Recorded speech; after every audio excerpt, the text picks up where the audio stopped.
In another life, I'd be starting this podcast ironically singing North London Forever and laughing at Arsenal potentially bottling the title to Manchester City, but I can't because Chelsea are worse than Arsenal now. Welcome back to the Chelsea Blueprint. I'm joined by Haroun, Chelsea fan. Haroun, how are you doing? It's going pretty bad, isn't it? It's dark, but that's why I'm here, to save my club. I'm here to save my club and to talk the truth about this club, because I feel like for the last years, we've just been sugarcoating stuff. It's time to tell the truth because we need a change, and a change is going to happen. Okay, we'll start with the Man City game because I was there in the press box. You were watching it. Yeah. Dark, I feel like, is a good way to describe it. And for me, it felt like the biggest problem with the game, or what the game showed more than anything, is the difference in recruitment between the two teams. Because City had Gahey, obviously scored, great goal. Ryan Cherki was the best player on the pitch for me. Gianluigi Donnarumma was brilliant in goal. Antoine Semenyo, another player Chelsea looked at in January and decided against because he's either asking for too much money or they don't want to pay up. Those players are the kind of difference makers in a Premier League title chasing or title winning team that Chelsea simply don't have. And it starts from the recruitment at the top of the club. This is what you get when you want to focus on the future rather than the present. So we knew this whole structure, this whole process that Blueco have put into place. Chelsea fans need to understand that we're not going to get trophies, we're not going to get success right now. And it frustrates me because my whole life, like obviously I'm not going to say my age, but for the last 2 decades of my life, more so, I've seen my team win everything. I'm not used to seeing my team finish 6th, 7th, 8th, whatever, and racely scramble to get top 4 in the last 4 years.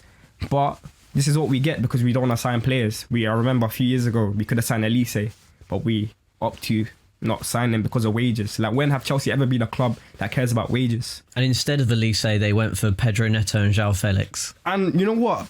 Chelsea fans complain. I don't blame them because the players don't sign themselves. It's the club. The club rather sign players. Like, we won the Club World Cup and we're signing Garnacho. Like, I don't hate Garnacho, but if we win a Club World Cup, we need to elevate.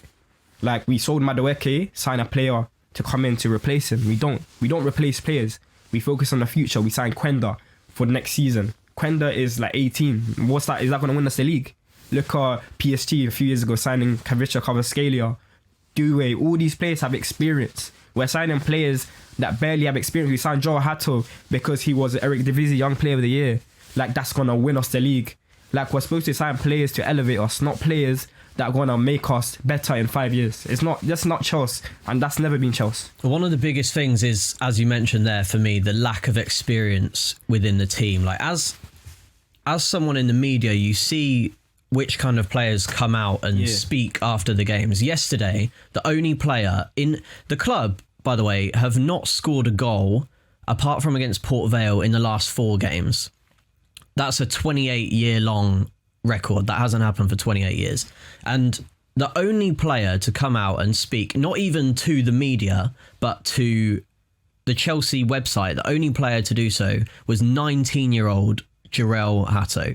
That should not be the case. This is a club that, as I've grown up, have had the likes of John Terry, Frank Lampard, Petr Cech, even Azpilicueta, Rudiger, Thiago Silva, experienced players who, when things are going bad, will come out and speak and say how it is to not only the media, but to the fans. They don't care, it feels like, about speaking to the fans and getting across that this is Chelsea Football Club and what we're seeing on the pitch is not good enough.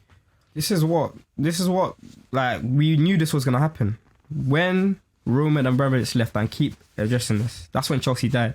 Because never in my lifetime have I known a club to have the most experienced players be the age of 24, 25. Like, we have no experience. Thiago Silva left. We didn't find experience. Rudiger left. Joe Hato is 19 and he's doing post-match interviews. That's not Chelsea. And I'll be real, I can't keep going on and on about this because I can't lie. It's happened to Arsenal, it's happened to Liverpool with FSG, it's happened to Arsenal with Kroenke, but they've seen a change. For the last 4 years, I'm just seeing my club over again signing young players, and we're just going in circles and circles. This is an ownership thing. This is not a player thing, and I've addressed this so many times. The ownership have to make a change. They need to go. And you know what it is? I was so patient. I gave him last year. I was like, what? They won the Club World Cup. You know what? There's going to be a change. Let's be patient. You know what? This is a new regime. I'm patient. But I can't wait anymore. They've absolutely ruined our club. Our club is probably at the worst it's ever been. This is the worst I've ever seen Chelsea in my whole lifetime. And I can't lie, when we're seeing Arsenal fans like celebrating, like I haven't seen my team beat Arsenal since 2021. Like I generally, every game I play against Arsenal, I know we're going to lose. This is Arsenal. Years ago, I was seeing us win. They were literally our pets. Now they're winning.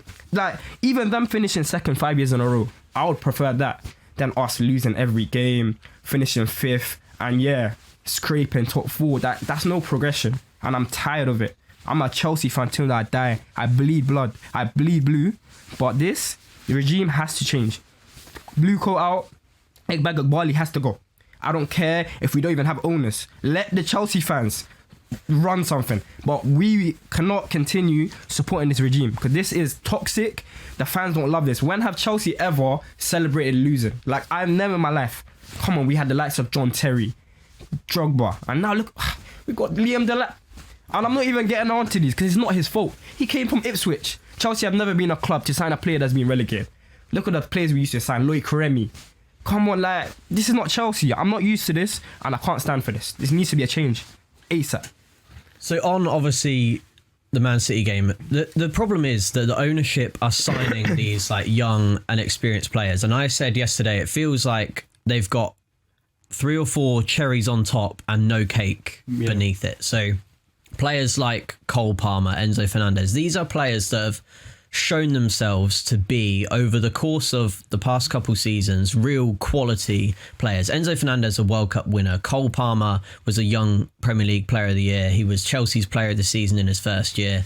These are players that, as you said, you're not getting onto the players because they are, some of them are good players, proven to be good quality players, but even the good players that Chelsea have got, the likes of Palmer, Fernandez, they don't feel like they even want to be here anymore. And you can't blame them for that. Because if you're Cole Palmer, and obviously we know about Cole Palmer's history with Man United, and you look at Man United now, if you're Cole Palmer, why would you not want to go back to Manchester where you've got your family, your friends, the place you grew up, and now the team itself looks more promising than what Chelsea have got? That looks like a better future for you. If you're Enzo Fernandez and you can go to Madrid, you know, he said he likes the idea of living in Madrid, but we all know what that means. And it can be kind of told in as many ways as you like, but the harsh reality is that these players are slowly being turned away from Chelsea Football Club because Fernandez was signed as a World Cup winner. He came to Chelsea thinking this could be a place. He was one of the first players to come to Chelsea under this Blueco regime, and he would have come to Chelsea thinking this could be a really exciting project built with young players. These American owners can come and change the way football is perceived in the same way they did in America with baseball, and now it's being proven that that's not working. But it also feels as if they're reluctant to make any change, because a few weeks ago there was a group of Chelsea fans that are now organising a protest for next week against Manchester United. They were told it's obvious that Chelsea are building one of the best teams in the world. This doesn't look like they're building one of the best teams in the world to me. My problem with Chelsea right now is they use the words like long-term project. When I first remember when we had managers like Graham Potter, cool. Obviously, I'm reluctant to support a manager that has come from clubs that, I'll be honest, Chelsea have never been a club to recruit managers from teams that have been relegated. Like, we have recruited Graham Potter. We thought he was not the guy. We sacked him. We got other managers, wherever. Every manager we've had since then has been, we have a long-term identity plan and a project. But we haven't given him longer than a year. Maresca, he scraped a year. But then Maresca found out that this process is not sustainable, because I am guaranteed Maresca did not want the signings this summer. Maresca won us the Club World Cup. He got us top 4. Like, people are not realising, Maresca had a few poor results this year. Yes, sometimes his tactical analysis in games wasn't the best. I can remember the game we had at the start of the season against Leeds, yeah, he made a few. Obviously, putting Reece James into midfield. But one thing about Maresca that was different than Liam Rosenior now is in big games, he tactically put Chelsea into the benchmark of how we was when we was back in the day with Thomas Tuchel. I feel like now with Chelsea, we're just not there. We're not there. And now we're just pinpointing, blaming Liam Rosenior. We're blaming other things. It's not Liam Rosenior's fault. Liam Rosenior came from Strasbourg. He came from Hull City. He's only 41. Like, I'm being real, like, that's not his fault. So us doing this sharing thing as well, buying players from Strasbourg, like I heard we're going to sign Valentino Barco or something, like, that's not going to make us challenge for the league. Like, I don't know what us, like, these owners think, like, us Chelsea fans want. Like, we don't want to win a trophy in the next 5 years. We want to win now. I'm used to winning now. Yes, I am patient. I've been patient for 4 years. Like, we won the Champions League in 2021. We should have elevated from them. We can't keep thinking, Man City, they're going to go ahead of us, you know. Yes, history obviously is longevity, but Man City are going to keep winning the league. Arsenal are going to win the league eventually. So yeah, this year maybe Arsenal might bottle it and we're going to joke around. But they have a better future than us. So if we want to keep on continuing to signing young players and normalising mediocrity, then I'm going to be real. Let us Chelsea fans just go to games and lose. Like, let's just be them normal mid-table sides and just be content with finishing top 5. Because I'll be real, this year has like opened my eyes. This has probably been one of the worst years of Chelsea. Like, I'm seeing Lampard in the stands yesterday. Like, he's probably thinking, wow, like, this is dark. Like, I don't know what to say.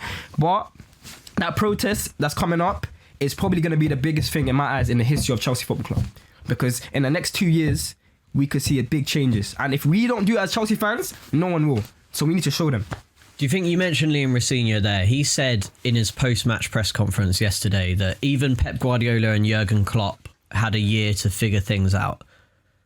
The thing that annoys me about that... How dare The thing that annoys me about that, you are not Pep Guardiola. You're not that guy. You're not that guy. Klopp. You're not that guy. How do you have...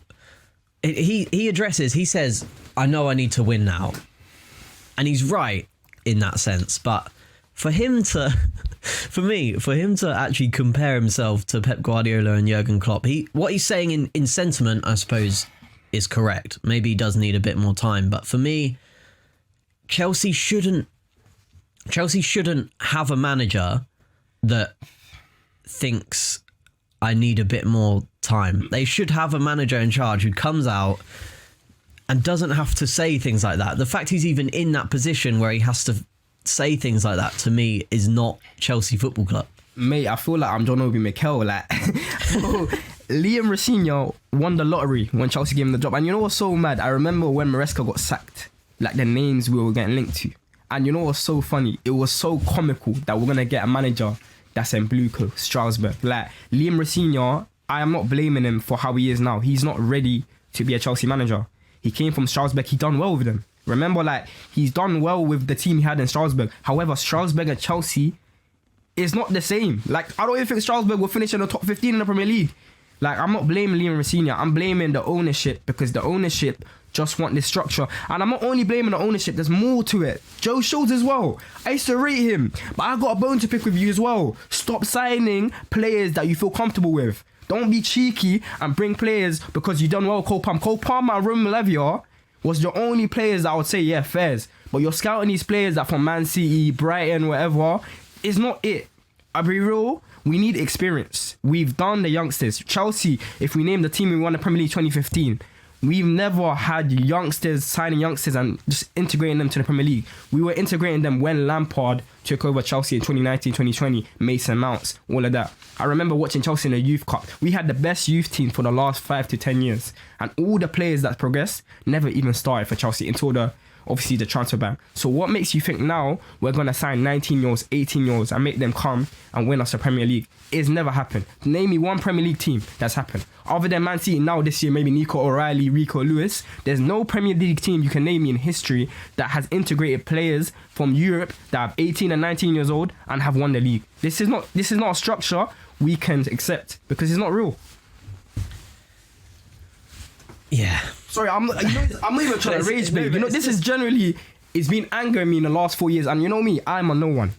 I've seen these Chelsea content creators just bombard and act like this is normal. Like, I rate some content, like shout out CB Millie, these guys. They just talk the real. Maybe it's obviously controversial, but I'll be real, like, this is not real. Like, what we're doing, like, I'm seeing my team lose against Newcastle. Like, from the last time Newcastle beat us was Pape Cisse. Like, I was in, like, secondary school, like we're losing against Newcastle, we're losing against, like, even last year, Ipswich. Like, all these games, I'm sorry, we were a team that were winning games 2-0, 1-0 Chelsea. Like, I remember clean sheets galore. Now we can see I'm not even going to talk about some of the players because I've got a bone to pick with a lot of players. Like, even Robert Sanchez. Like, I want our goalkeeper coach gone, by the way. And I'm just going to address something as well. This Brighton recruitment system needs to change. We had goalkeeper coach like Christoph Lolishon bringing Petr Cech'in experience. Now we got Brighton players recruiting us.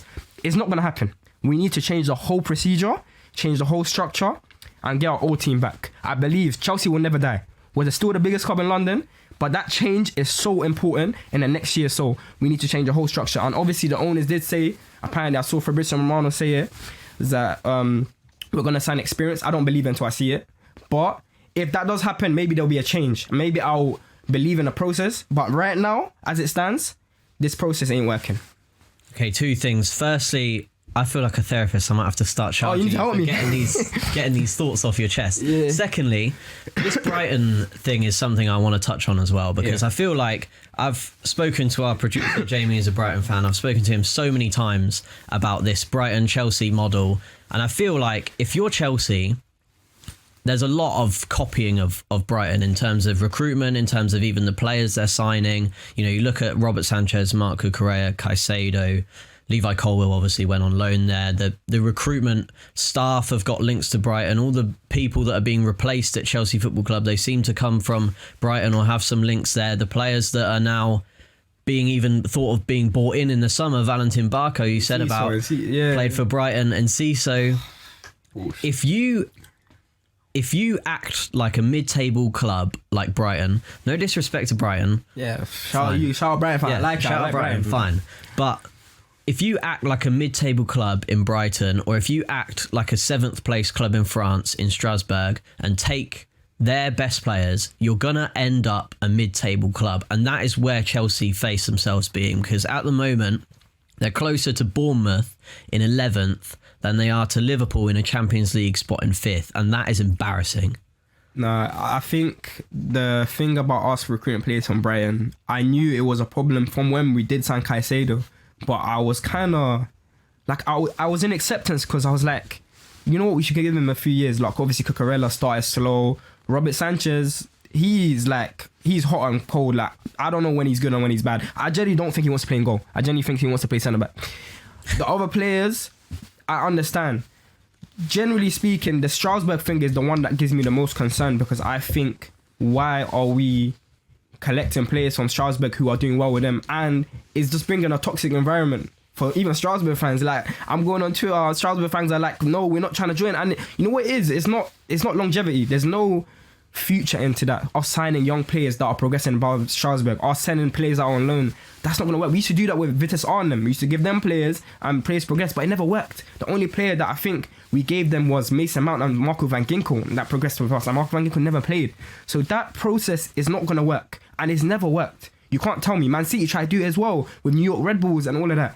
I mean, New York City, it doesn't work. That process is, first of all, I don't even think it's legal in my eyes. I think that process is so wrong. It's anti-football. It's anti-football, because you're letting a club progress with a player and seeing how it is. Like, we're signing Omega, like, cool, he's an all-right striker. But we had Jackson there. We sold Jackson, we signed Liam Delap. Like, I genuinely don't get the logic of us just selling a player, letting him not progress, and then signing up another player thinking he has a future. That process is not going to work, and that needs to change. And that Brighton process, we knew that needs to change. Like, that whole structure needs to go, because we're not Brighton and we're not these clubs. We're way bigger than that. We used to be a club that signed players from the Champions League. Like, right now, I don't even think we have the capacity to sign players from, like, the Barces.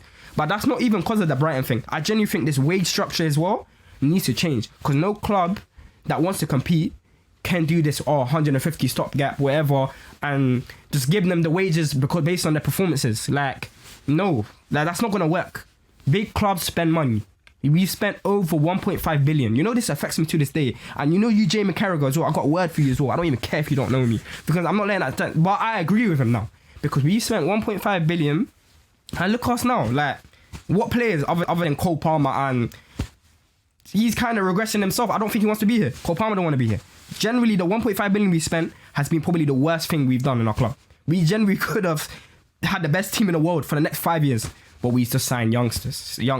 And we're selling now. Look at us now. Disasi the other year. That is Show. All these players.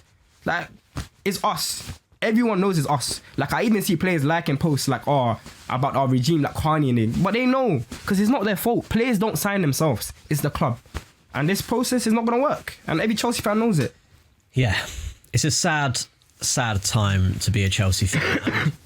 I want to say thank you, actually, for coming on and being a good representative of Chelsea fans across the country. Unfortunately, that's all we've got time for. We have a limited time in the studio, but thank you very much, Haroun, for coming on. Mate, man. And we'll definitely have to get you back on because it feels as though things are going to get worse before they get any better. But thank you very much for joining us. Thank you as well for joining us and watching the Chelsea Blueprint. Don't forget to like, comment and subscribe to the channel. We'll see you next week after the protest, and we'll have an exclusive interview with the protest organisers coming to you this week as well. Thank you very much for watching. We'll see you very soon. Goodbye.